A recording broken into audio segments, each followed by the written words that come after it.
quick, into the park. I yelled as Red Eye started to get close to us. Our best bet was to hide out in the forest.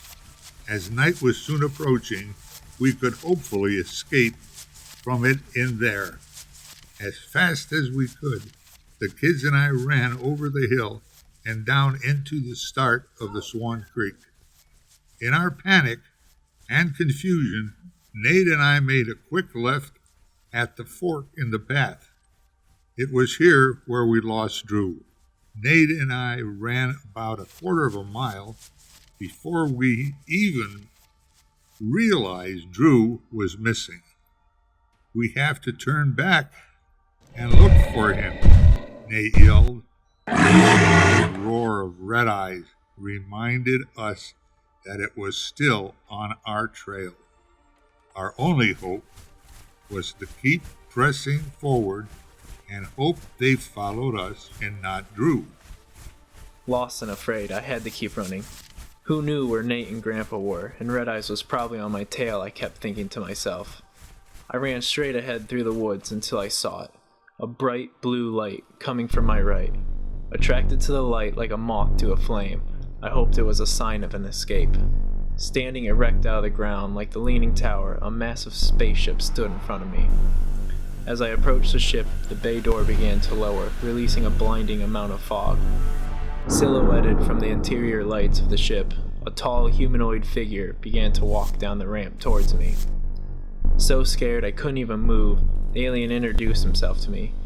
"Hello, my name is Marzookie," he said. Panicked and confused, all I could respond with was, "Can you help me? I've lost my family and we're being chased by Red Eyes." Marzookie nodded in approval, and we ran off into the woods again.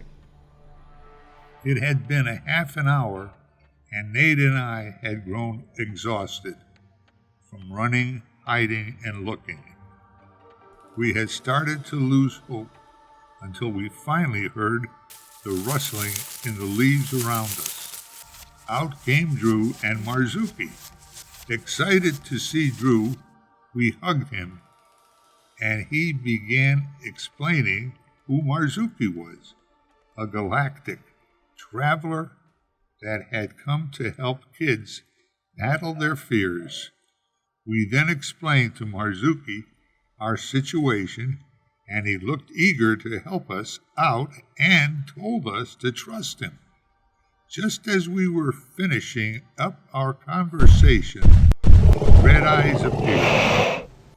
It had been finally caught up with us. We thought this was the end until it happened.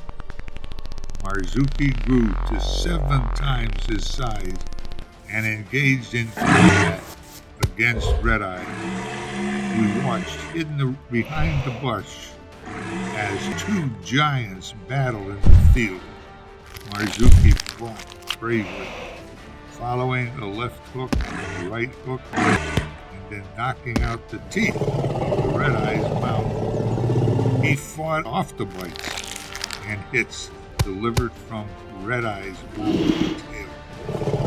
All hope was lost as Marzookie looked defeated until he landed one last hit that knocked Red Eye out and defeated him. Thrilled over the victory, we all ran up to celebrate with Marzookie. He jumped down to regular size, and we set off looking for the edge of the forest.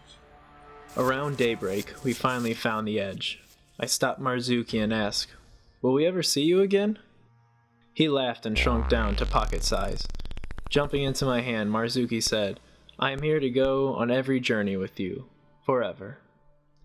And that's the story of how we met Marzookie.